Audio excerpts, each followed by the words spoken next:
Hello everyone, मैं शोभना सिंह आपका स्वागत करती हूँ हमारे YouTube channel RPF railway exam में। फ्रेंड्स, आज मैं आपके लिए भारत साक्षर अधिनियम का सेकंड पार्ट लेके आई हूँ। इससे पहले मैंने इसका फर्स्ट पार्ट डाला था, तो जिन लोगों को भी फर्स्ट पार्ट चाहिए भारत साक्षर अधिनियम का, वो मेरे चैनल पर जाके देख सकते हैं। फर्स्ट पार्ट की वीडियो पड़ी है। तो आज हम भारत साक्षर अधिनियम का सेकंड पार्ट करेंगे।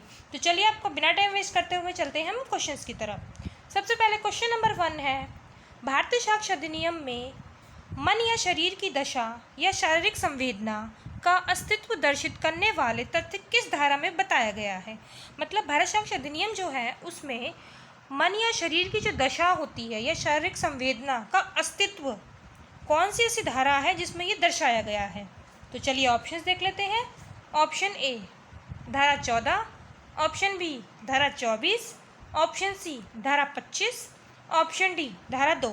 बताइए फ्रेंड्स, क्या होगा क्वेश्चन नंबर 1 का आंसर, जिसमें ये पूछा है कि भारत साक्ष्य अधिनियम में मन या शरीर की दशा या शारीरिक संवेदना का अस्तित्व कौन सी धारा में दर्शाया गया है।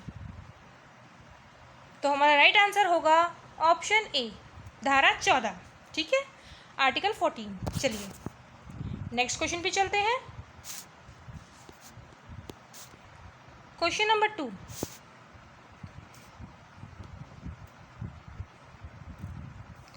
भारत साक्ष्य अधिनियम में उत्प्रेरणा, धमकी या वचन से पैदा हुए हैं मन पर प्रभाव के दूर हो जाने के पश्चात की गई संस्कृति सुसंगत किस धारा में बताया गया है।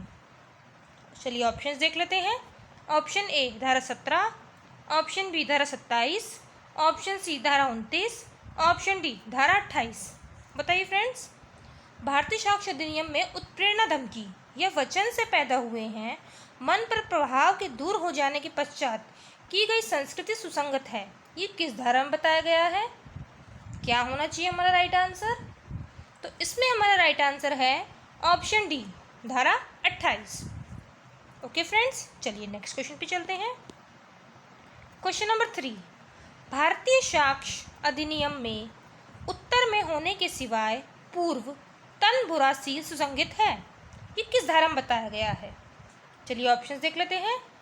ऑप्शन ए धारा 53, ऑप्शन बी धारा 54, ऑप्शन सी धारा 62, ऑप्शन डी धारा 58। तो बताइए फ्रेंड्स, भारतीय साक्ष्य अधिनियम में उत्तर में होने के सिवाय पूर्व तन बुरा सील सुसंगत है, कौन सी धारा में बताया गया है। क्या होना चाहिए इसमें हमारा राइट आंसर। तो इसमें हमारा राइट आंसर होगा ऑप्शन बी धारा 54, धारा 54।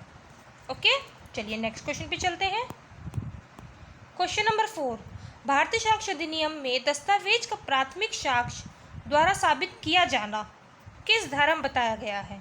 जो दस्तावेज का प्राथमिक साक्ष्य द्वारा साबित किया जाता है वो किस धारा में बताया गया है, ये बताना है हमें। तो चलिए ऑप्शंस देख लेते हैं।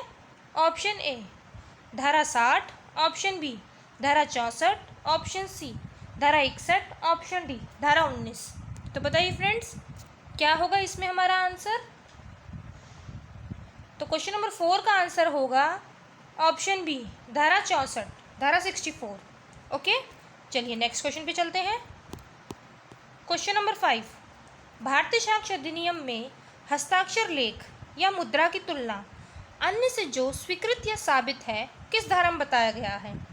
भारतीय साक्ष्य अधिनियम में हस्ताक्षर लेख या मुद्रा की तुलना जो अन्य से जो स्वीकृत या साबित है वो किस धारा में बताया गया है। चलिए ऑप्शंस देख लेते हैं। ऑप्शन ए धारा 63, ऑप्शन बी धारा 82, ऑप्शन सी धारा 73, ऑप्शन डी धारा 88। तो बताइए फ्रेंड्स, क्या होगा क्वेश्चन नंबर 5 का आंसर। तो इसमें हमारा राइट आंसर होगा ऑप्शन सी धारा 73। ओके, चलिए नेक्स्ट क्वेश्चन पे चलते हैं। क्वेश्चन नंबर 6, भारतीय साक्ष्य अधिनियम में पति पत्नी किस धारा में बताया गया है। मतलब पति पत्नी के बारे में किस धारा में बताया गया है, ये बताना है हमें। तो ऑप्शन देख के बताइए, क्या होगा हमारा राइट आंसर। क्वेश्चन नंबर 6 का राइट आंसर क्या होगा। तो हमारा राइट आंसर होगा ऑप्शन बी धारा 120। भारतीय साक्ष्य अधिनियम में पति पत्नी किस धारा में बताया गया है, धारा 120 में। चलिए नेक्स्ट क्वेश्चन पे चलते हैं। क्वेश्चन नंबर 7, भारतीय साक्ष्य अधिनियम में ज्यूरी असेसरों की प्रश्न पूछने की शक्ति किस धारा में बताया गया है? मतलब भारतीय साक्ष्य अधिनियम में जो ज्यूरी असेसर प्रश्न पूछते हैं उनके प्रश्न पूछने की शक्ति किस धारा में बताई गई है? चलिए ऑप्शन देख लेते हैं। ऑप्शन ए धारा 159, ऑप्शन बी धारा 154, ऑप्शन सी धारा 166, ऑप्शन डी धारा 165। तो बताइए फ्रेंड्स, क्या होगा इसमें हमारा राइट आंसर? तो इसमें हमारा राइट आंसर होगा ऑप्शन सी धारा 166। भारतीय साक्ष्य अधिनियम में ज्यूरी असेसरों की प्रश्न पूछने की शक्ति धारा 166 में बताई गई है, जो क्वेश्चन नंबर 7 का राइट आंसर है। चलिए नेक्स्ट क्वेश्चन पे चलते हैं। क्वेश्चन नंबर 8, भारतीय साक्ष्य अधिनियम में विधि सलाहकारों से गोपनीय संसूचनाएं किस धारा में बताया गया है? चलिए ऑप्शन देख लेते हैं। ऑप्शन ए धारा 141, ऑप्शन बी धारा 129, ऑप्शन सी धारा 140 या ऑप्शन डी धारा 132। तो बताइए फ्रेंड्स, भारतीय साक्ष्य अधिनियम में विधि सलाहकारों से गोपनीय संसूचनाएं किस धारा में बताया गया है? क्या होगा क्वेश्चन नंबर 8 का आंसर? तो हमारा राइट आंसर होगा ऑप्शन बी धारा 129 यानी कि धारा 129। चलिए नेक्स्ट क्वेश्चन पे चलते हैं। क्वेश्चन नंबर 9, भारतीय साक्ष्य अधिनियम में साक्ष्य की विश्वसनीयता पर अधिक्षेप किस धारा में बताया गया है? भारतीय साक्ष्य अधिनियम में जो साक्ष्य की विश्वसनीयता है उस पर अधिक्षेप किस धारा में बताया गया है? ऑप्शन ए धारा 155, ऑप्शन बी धारा 142, ऑप्शन सी धारा 154, ऑप्शन डी धारा 145। तो बताइए क्वेश्चन नंबर 9 का क्या होगा राइट आंसर? तो हमारा राइट आंसर होगा ऑप्शन ए धारा 155 यानी कि धारा 155। चलिए नेक्स्ट क्वेश्चन पे चलते हैं। क्वेश्चन नंबर 10, भारतीय साक्ष्य अधिनियम की धारा 154 में किससे संबंधित है? मतलब जो भारतीय साक्ष्य अधिनियम की धारा है 154 वो किससे संबंधित है ये बताना है हमें। चलिए ऑप्शंस देख लेते हैं। ऑप्शन ए सह अपराधी से, ऑप्शन बी हितलाभी साक्षी से, ऑप्शन सी पक्षद्रोही साक्षी से या फिर ऑप्शन डी विश्वसनीय साक्षी से। तो बताइए फ्रेंड्स, भारतीय साक्ष्य अधिनियम की धारा 154 किससे संबंधित है? क्या होगा इसमें हमारा राइट आंसर? तो इसमें हमारा राइट आंसर होगा ऑप्शन सी पक्षद्रोही साक्षी से। भारतीय साक्ष्य अधिनियम की धारा 154 किससे संबंधित है? पक्षद्रोही साक्षी से, जो हमारा राइट आंसर है क्वेश्चन नंबर 10 का। चलिए नेक्स्ट क्वेश्चन पे चलते हैं। क्वेश्चन नंबर 11, भारतीय साक्ष्य अधिनियम में सूचक प्रश्न पूछा जा सकता है। मतलब भारतीय साक्ष्य अधिनियम में सूचक प्रश्न पूछा जा सकता है। कब पूछा जा सकता है? चलिए ऑप्शंस देख लेते हैं। ऑप्शन ए पुनः परीक्षा में, ऑप्शन बी मुख्य परीक्षा में, ऑप्शन सी प्रति परीक्षा में या फिर ऑप्शन डी सभी में, यानी कि ऊपर जो तीनों दिए गए हैं इन सभी में। तो क्या होगा हमारा राइट आंसर?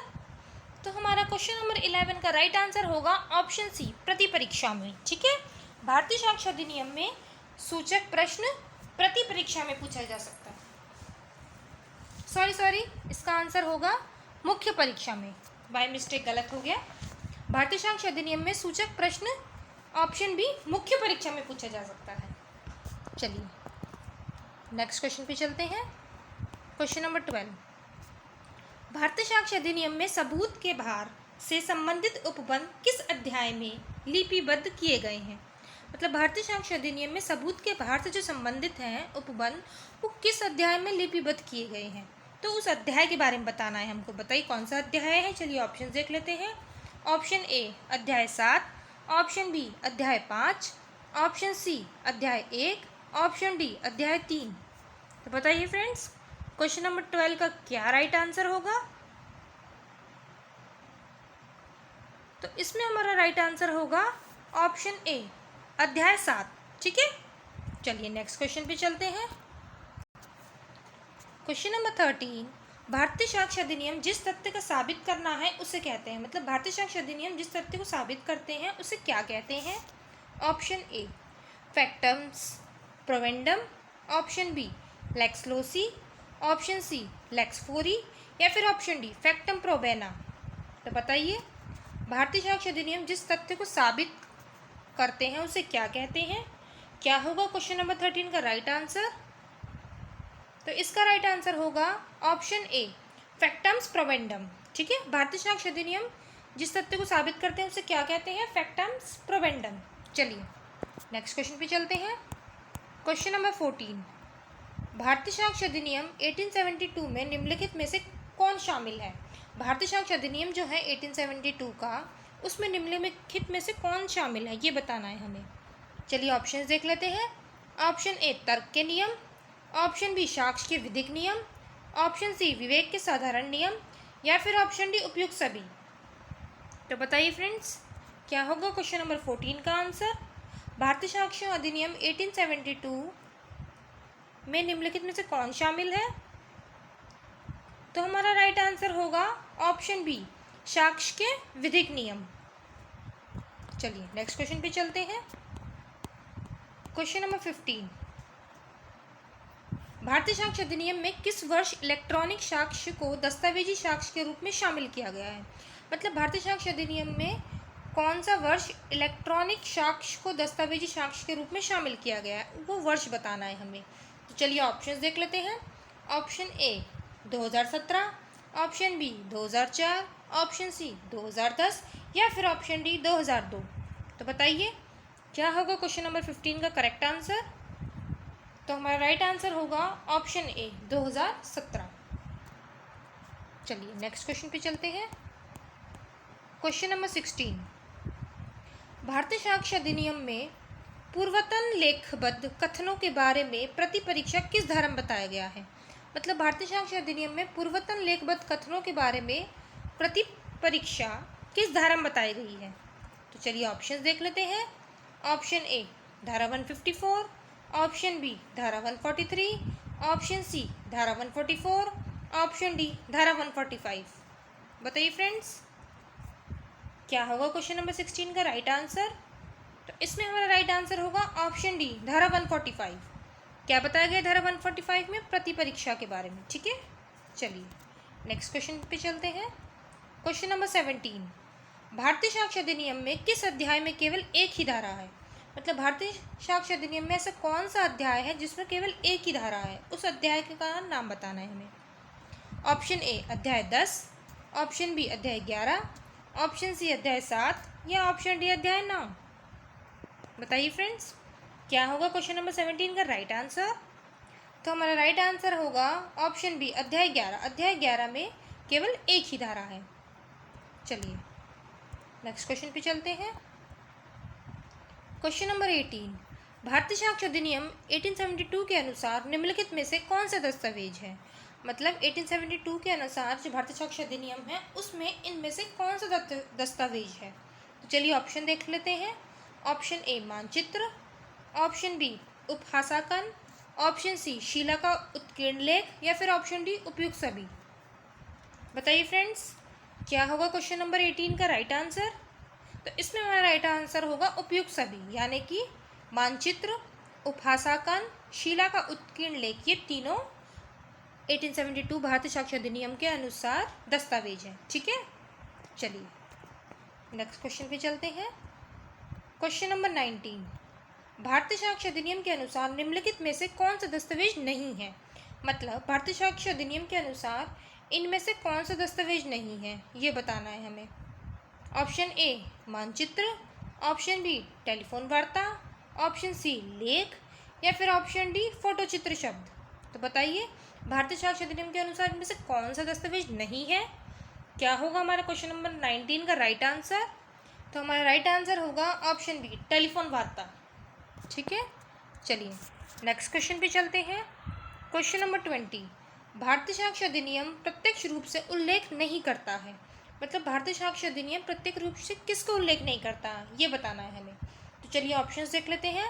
ऑप्शन ए द्वितीय साक्ष्य का, ऑप्शन बी मौखिक साक्ष्य का, ऑप्शन सी परिस्थिति जन्य साक्ष्य का, या फिर ऑप्शन डी दस्तावेजी साक्ष्य का। बताइए फ्रेंड्स, क्वेश्चन नंबर 20 का क्या राइट आंसर होगा? तो राइट आंसर होगा ऑप्शन सी परिस्थिति जन्य साक्ष्य का। भारतीय साक्ष्य अधिनियम प्रत्यक्ष रूप से किसका उल्लेख नहीं करता है?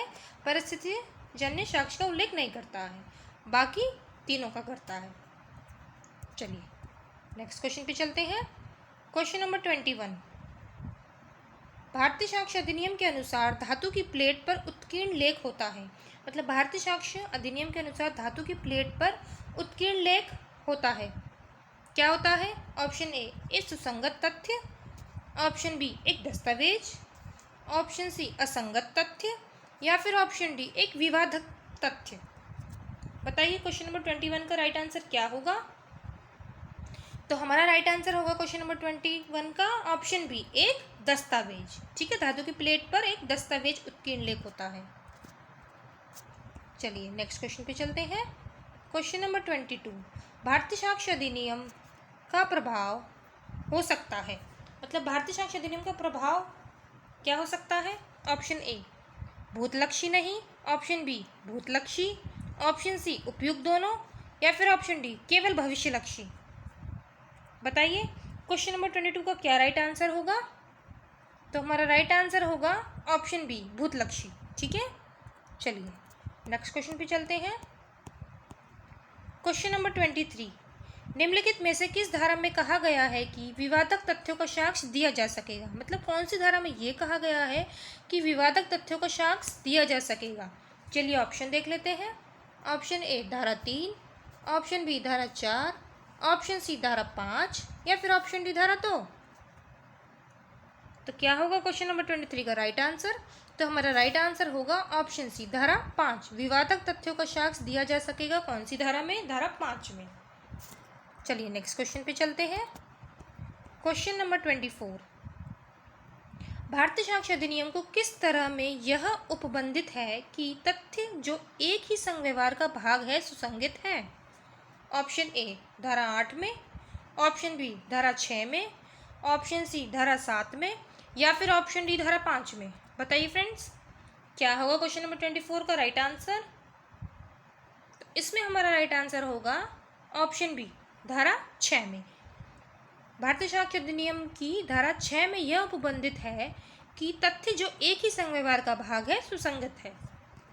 ठीक है, चलिए नेक्स्ट क्वेश्चन पे चलते हैं। क्वेश्चन नंबर 25, भारतीय साक्ष्य अधिनियम में किसी वाद या कार्रवाई में निम्न में से किसको साक्ष्य में लिया जा सकता है? ऑप्शन ए विवादक एवं सुसंगत तथ्य को, ऑप्शन बी केवल विवादक तथ्यों को, ऑप्शन सी केवल सुसंगत तथ्य को, या फिर ऑप्शन डी इनमें से कोई नहीं।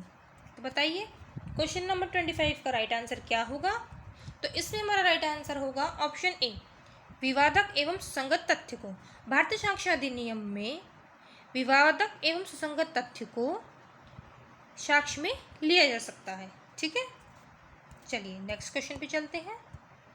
क्वेश्चन नंबर 26, रेस जेस्टे को एक अपवाद के रूप में मंजूर किया गया है। रेस जेस्टे को एक अपवाद के रूप में मंजूर किया गया है। तो ऑप्शन देख के बताइए क्या होगा हमारा आंसर? ऑप्शन ए दस्तावेजी साक्ष्य के, ऑप्शन बी संस्वीकृत के, ऑप्शन सी मृत्युकालिक कथन के, या फिर ऑप्शन डी अनुश्रुत साक्ष्य के। बताइए क्वेश्चन नंबर 26 का राइट आंसर क्या होगा? तो इसमें हमारा राइट आंसर होगा ऑप्शन डी अनुश्रुत साक्ष्य के। ठीक है, रेस जेस्टे को अनुश्रुत साक्ष्य के रूप में मंजूर किया गया है। चलिए नेक्स्ट क्वेश्चन पे चलते हैं। क्वेश्चन नंबर 27, भारतीय साक्ष्य अधिनियम की कौन सी धारा में 2018 में संशोधन किया गया है? मतलब भारतीय साक्ष्य अधिनियम की कौन सी धारा है जिसमें 2018 में संशोधन किया गया है?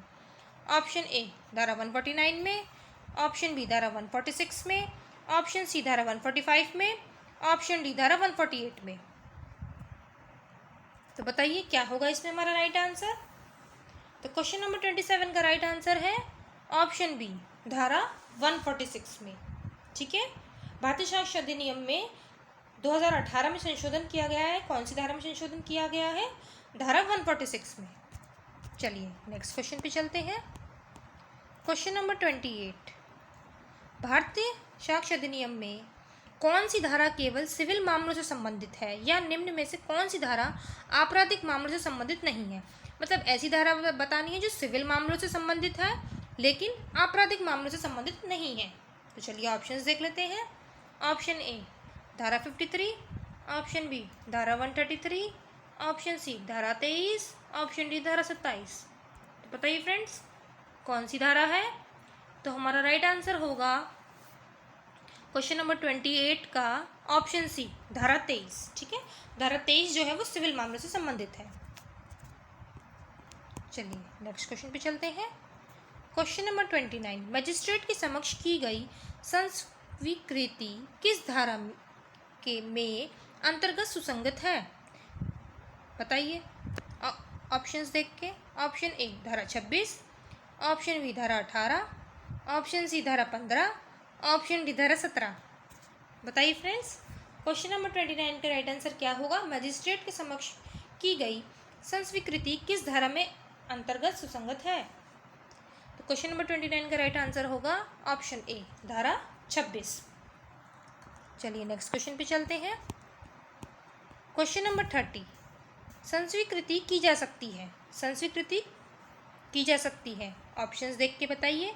ऑप्शन ए मजिस्ट्रेट के सामने की जा सकती है, ऑप्शन बी पुलिस अधिकारी के सामने की जा सकती है, या फिर ऑप्शन सी दोनों के सामने की जा सकती है, या फिर ऑप्शन डी इनमें से कोई नहीं। तो क्या होगा क्वेश्चन नंबर 30 का आंसर? 30 का राइट आंसर होगा ऑप्शन ए मजिस्ट्रेट के सामने। संस्वीकृति किसके सामने की जा सकती है? मजिस्ट्रेट के सामने। चलिए नेक्स्ट क्वेश्चन पे चलते हैं। क्वेश्चन नंबर 31, भारतीय साक्ष्य अधिनियम में उत्प्रेरणा धमकी या वचन से पैदा हुए मन पर प्रभाव के दूर हो जाने के पश्चात की गई संस्कृति सुसंगत है किस धारा में बताया गया है? तो क्वेश्चन नंबर 31 का क्या होगा राइट आंसर? चलिए ऑप्शन देख के बताइए। तो क्वेश्चन नंबर 31 का राइट आंसर होगा ऑप्शन डी धारा 28। ठीक है, भारतीय साक्ष्य अधिनियम में उत्प्रेरणा धमकी या वचन से पैदा हुए मन पर प्रभाव के दूर हो जाने के पश्चात की गई संस्कृति सुसंगत किस धारा में है? धारा 28 में। चलिए नेक्स्ट क्वेश्चन पे चलते हैं। क्वेश्चन नंबर 32, भारतीय साक्ष्य अधिनियम के अंतर्गत संस्वीकृति कब असंगत होती है यदि वह संस्वीकृति ले जाती है? बताइए ऑप्शन देख के। ऑप्शन ए चेतावनी से, ऑप्शन बी धमकी द्वारा, ऑप्शन सी प्रश्नों के उत्तर में, या फिर ऑप्शन डी छल द्वारा। बताइए क्वेश्चन नंबर 32 का राइट आंसर क्या होगा? ऑप्शन बी धमकी द्वारा। ठीक है, संस्वीकृति धमकी द्वारा ले जाती है।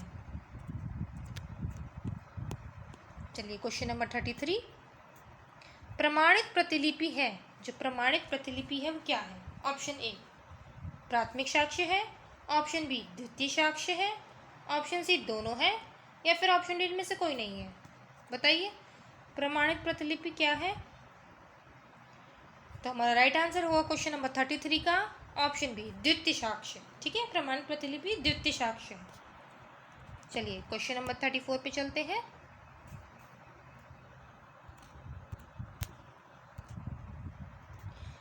मुख्य परीक्षा क्या होती है? मतलब मुख्य परीक्षा वो क्या होती है? चलिए ऑप्शन देख लेते हैं। ऑप्शन ए किसी साक्षी की प्रति परीक्षा के बाद परीक्षा, ऑप्शन बी किसी साक्षी की उस पक्षकार द्वारा परीक्षा जो उसे बुलाता है, ऑप्शन सी किसी साक्षी की प्रतिपक्षी विरोधी पक्षकार द्वारा की गई परीक्षा, या फिर ऑप्शन डी किसी साक्षी मजिस्ट्रेट द्वारा परीक्षा। बताइए मुख्य परीक्षा क्या होती है? क्या होगा क्वेश्चन नंबर 34 का राइट आंसर? तो क्वेश्चन नंबर 34 का राइट आंसर होगा ऑप्शन सी किसी साक्षी की प्रतिपक्षी द्वारा की गई परीक्षा। ठीक है, मुख्य परीक्षा क्या होती है? किसी साक्षी की प्रतिपक्षी द्वारा की गई परीक्षा। ठीक है, चलिए नेक्स्ट क्वेश्चन पे चलते हैं। क्वेश्चन नंबर 35, मुख्य परीक्षा, प्रतिपरीक्षा व पुनः परीक्षा का क्रम क्या है? मतलब इसको हमें क्रम में लगाना है कि पहले कौन सी परीक्षा आएगी। ठीक है, तो बताइए कौन सा क्रम सही है? ऑप्शन ए प्रतिपरीक्षा, मुख्य परीक्षा या पुनः परीक्षा, ऑप्शन बी पुनः परीक्षा, मुख्य परीक्षा या प्रतिपरीक्षा, ऑप्शन सी मुख्य परीक्षा, पुनः परीक्षा या प्रतिपरीक्षा, या फिर ऑप्शन डी मुख्य परीक्षा आएगी, प्रतिपरीक्षा आएगी या फिर पुनः परीक्षा आएगी। बताइए मुख्य परीक्षा, प्रतिपरीक्षा और पुनः परीक्षा का कौन सा क्रम सही है? कौन सा ऑप्शन सही है हमारा? तो क्वेश्चन नंबर 35 का राइट आंसर होगा ऑप्शन डी मुख्य परीक्षा आएगी पहले, उसके बाद प्रति परीक्षा आएगी और उसके बाद पुनः परीक्षा आएगी। ठीक है, तो आज के हमारे क्वेश्चंस यहीं पे ख़त्म होते हैं। मैं अगली वीडियो में कुछ अलग क्वेश्चंस लेके आऊँगी, कुछ अलग टॉपिक से। तो तब तक के लिए आप सब लोग अपना ख्याल रखिए, और अगर मेरा चैनल आपको पसंद आता है, मेरी वीडियोस पसंद आती है, तो प्लीज़ मेरे चैनल को सब्सक्राइब कर लीजिए और अपने फ्रेंड्स में शेयर कर लीजिए। तब तक के लिए बाय बाय, टेक केयर।